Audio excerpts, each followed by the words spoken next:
Welcome to Adventures of Baldero free devlog number 1.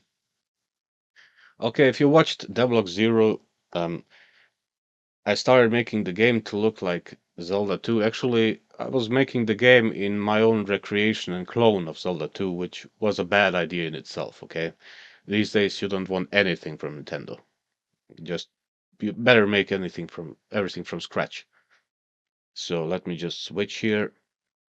So if you remember, this was the project. Literally a clone. And it was just like a clone would be, very too similar to Zelda 2. So that whole project is scrapped. Now what I did instead was take Adventures of Baldero 2, edit all the graphics, and colorize them in Nintendo colored schemes. So all the colors are what you would find on a Nintendo.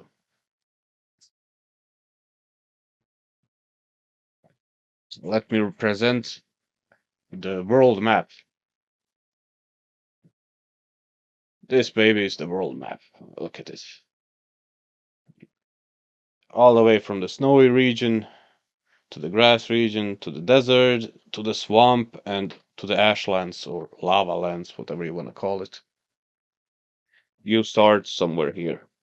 That's your house. These are the two villages that we saved in Adventures of Baldero 1 and 2. And from there on we go further.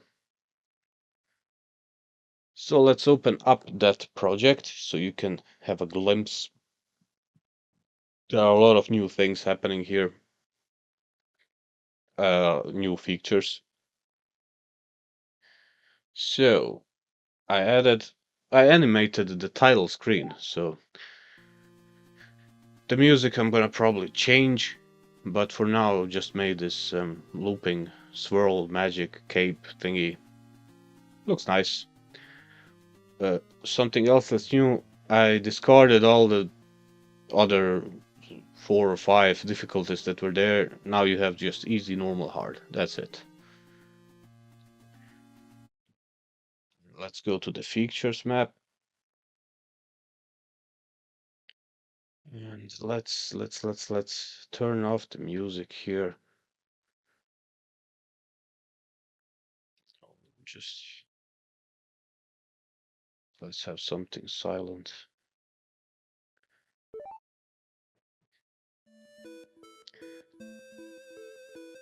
Okay, in the new game now, there are quite a few new features too. For instance, you can now enter doors. When you're close to them, you press up and you enter the door. Also, since we have this new mechanic with up and down, you can climb ladders. When you come close to them, up and down will. If you're on the ladder and press left or right and fire, you will fire in that direction. So, I didn't want the player to again unlock all the spells, you are not having amnesia, you're just literally continuing your gameplay. Your character has grown more powerful and you start off powerful. Now, in this game, instead of collecting spells, what you collect is items. For instance, I cannot move this block now. No amount of magic will move this thing. But if I open up this chest and pick up this power bracelet, that will be a different story then. You see, the bracelet of power allows you to move extremely heavy obstacles. We equipped it, and it shows here as being equipped. Now we can pass the obstacle. Of course, the usual moving platforms and the mushrooms that send you flying, the falling boxes. That's everything still in the game. Boxes that can only be damaged by a certain type of magic.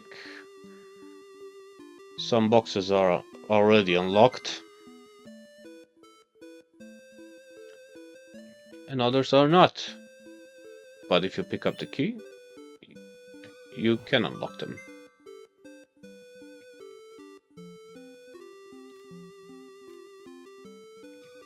Oh, we have a whole block here. Okay, let's go through this. No, it doesn't work. As you can see, there's still some things to work around here.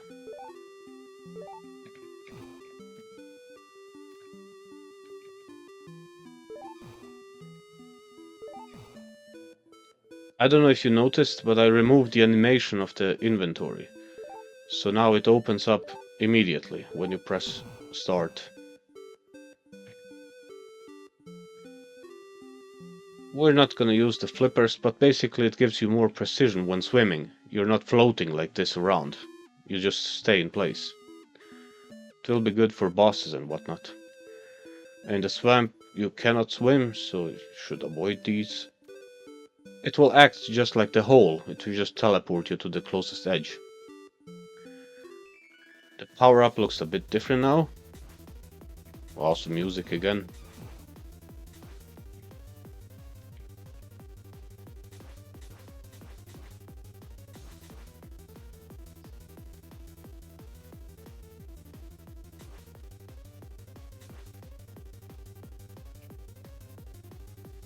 That's it from that.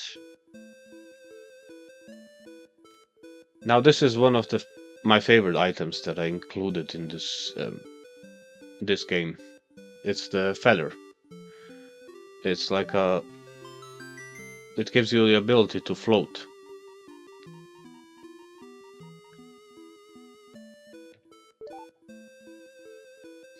And that happens after you jump twice. So 1, 2, and float.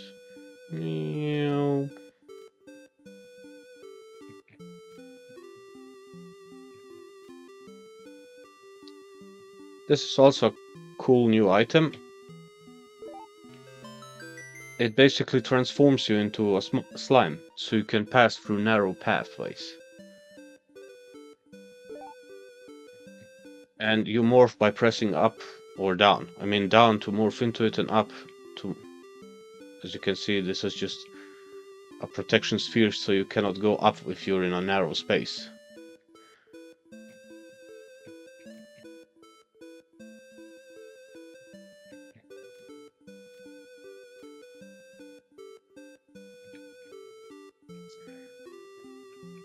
This is the triple jump, so you already know the concept of double jump, right?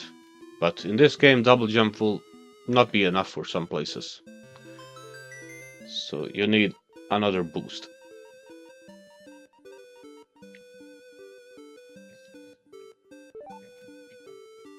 There we go. This is a passable object, but it seems I put it on the y-axis a bit behind the player.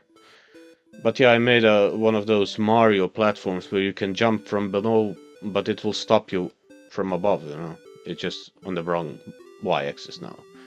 These are one-way blocks, they just teleport you on the other side.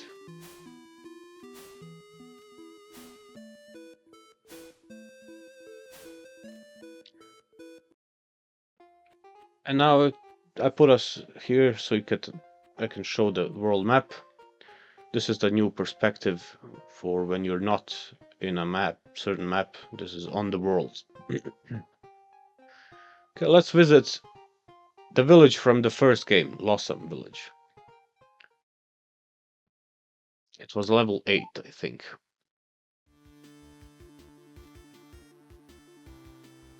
So the characters have a new speech now. And while we're here, let's show off some new features. I figured, you know what? In this game, I'm gonna have something like Baldero can take a break, you know? And while he's on a break, you can play as someone else.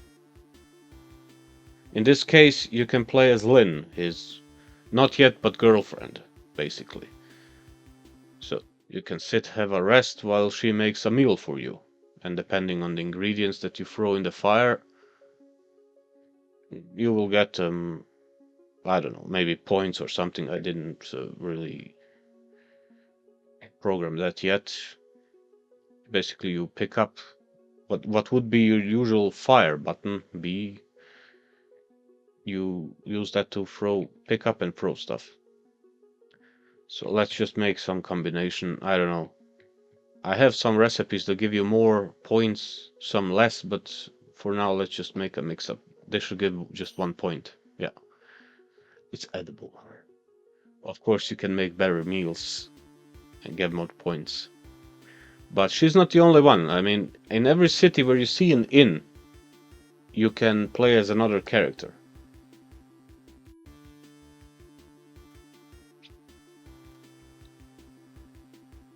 We enter again to the world map. This is blocked, right? Yep. Turn back. The bridge is closed by the order of the Lord. And now if you walk off-road, monsters will appear. And if you hit a monster, you will be teleported to one of these wilderness maps. These are randomly generated all. Well, maybe you noticed, now we have experience. So if you kill enemies, you get experience. With level ups, you do more damage. That is it.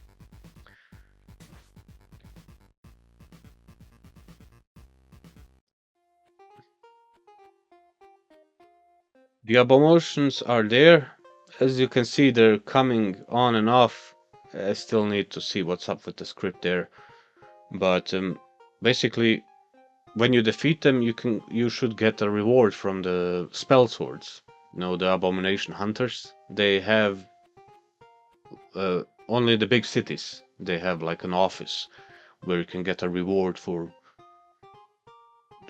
killed abominations, usually in gold and experience. But you get also experience by defeating them. And that is way easier now that you have all the spells unlocked, obviously.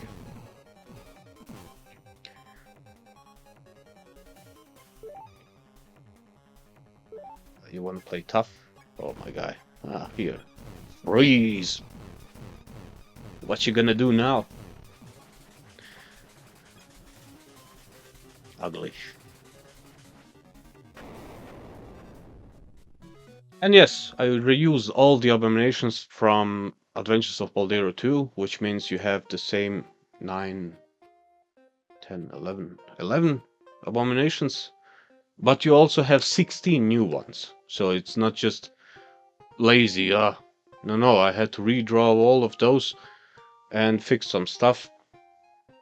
But you can defeat them again, earn money and experience for it, and even better, if you played the previous game, you already know the weaknesses they're having, so it's gonna be a breeze to go through them. So far we have a few cities completed, so there are a lot of more NPCs. Also, there are useless NPCs like this guard, for instance. Just move along, yes. Why are you bothering? But I really like this new concept with entering doors, you know.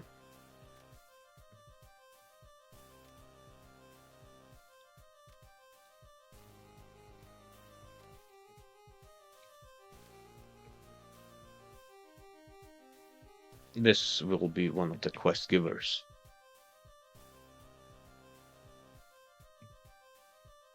Obviously, you can enter and leave through the city, through bigger cities like this on the other side.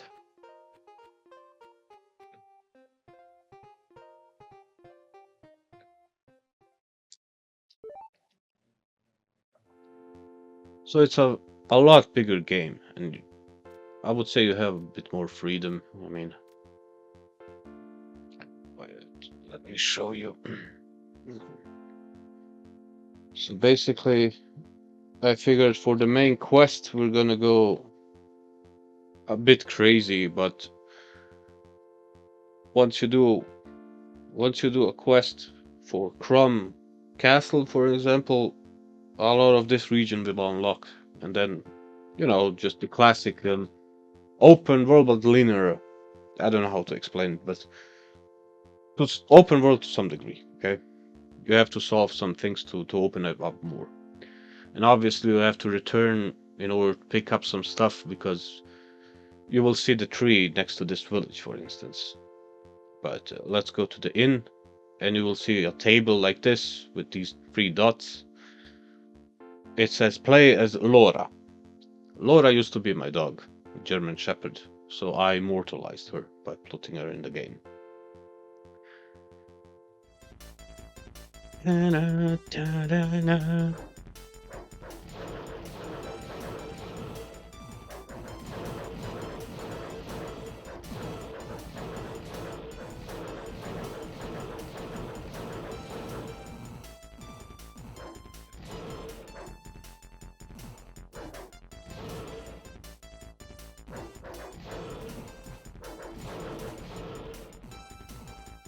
So,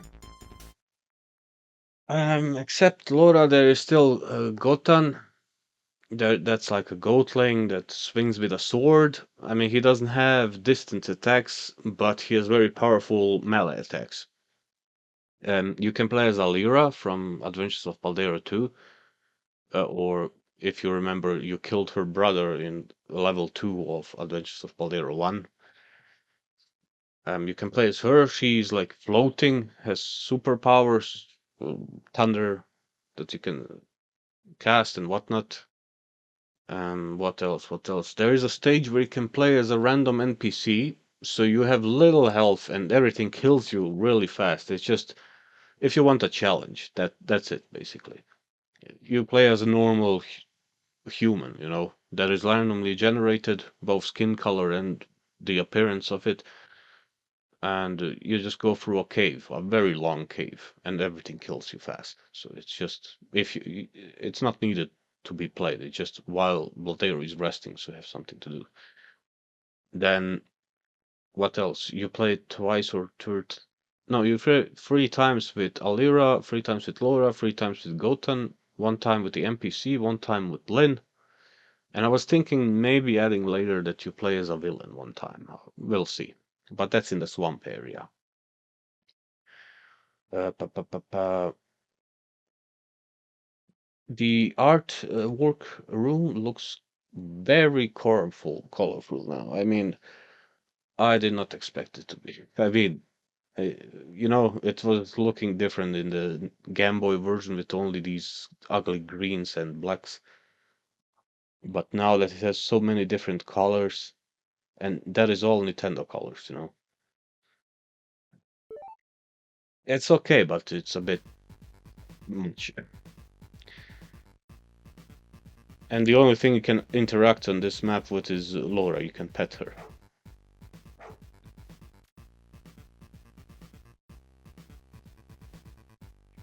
And here you can see the old abominations, how I drew them in. So instead of the ugly greens, they have the colors that I originally envisioned them to have.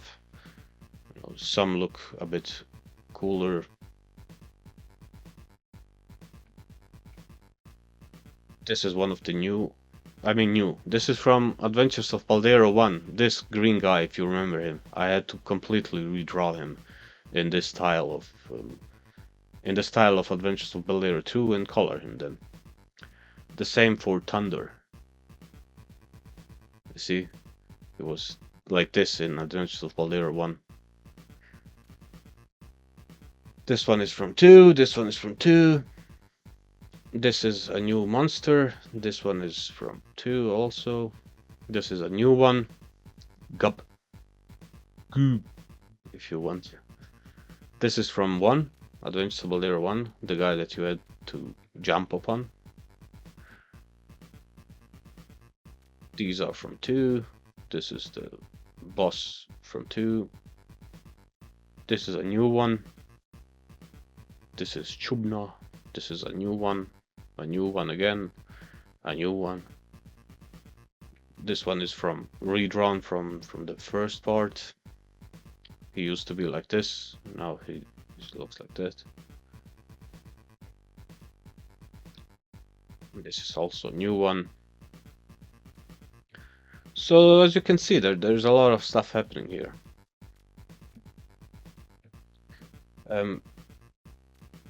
There are still three abominations that are not here. I have to draw them yet. They will not be on the world map. This is also an abomination. You have to kill all these wolves to kill it. Um, the two or three that are not drawn here are not on the world map. They're gonna be tied to the main quest. So you will defeat them while completing the main quest rather than collecting bounty for them. And all these abominations are gonna be, except those two or three, will are voluntary. You don't have to kill them. You know, to complete the game, you will have to do 13 things. There are gonna be 13 quests, each giving you 1% on your completion status, and that is it. All right. Thank you for watching, and see you soon. I'm working on this game. It looks it's going quite good. I mean, but there's a lot of work, you know. I mean, every time you expand a game beyond its starting point, it's gonna have more and more work, obviously. So far, I've rewritten the dialogue lines from the first two villages, so they don't. I mean, some of them still say the same things, like what does fire magic do, what does water magic do. I consider it like a mini tutorial if someone doesn't want to play Adventures of Baldero 2 to read up on those things, you know. They're present in here in this new game, but most of the things are changed, you know. Updated, the dialogue is updated, and I've done for one big city all the NPCs. Aurana, that's the city name. I've completed that, and now I have three more villages and two big cities to fill up with NPCs and dialogue. So that's gonna take some time. But I think from the features, of course, I have to do a bit of bug testing and whatnot. You've seen the abominations sometimes appear and disappear on the world map. You have to see what's happening there, but that shouldn't be a problem. And what else? I've seen the doors, sometimes two of them open instead of just one. It's something with the code I have to look into. But yeah, I'm pretty satisfied with the way it looks. You know, when I just started painting in, everything was still green and black, and when you have just one thing painted, it didn't look good, you know. But now that more and more things that got painted, the process was very slow. I am not an artist, you know. For me, that is painstakingly slow, going very slow. I'd rather program something than draw something. But it's going. It's going forward, you know. Something is happening. But yeah, sorry, uh, kind of went off the rails there. Thank you for watching and stay tuned. Stay tuned. I figure the next log is gonna be within 2 months, three. Then we'll have even more things to show. All right. Bye.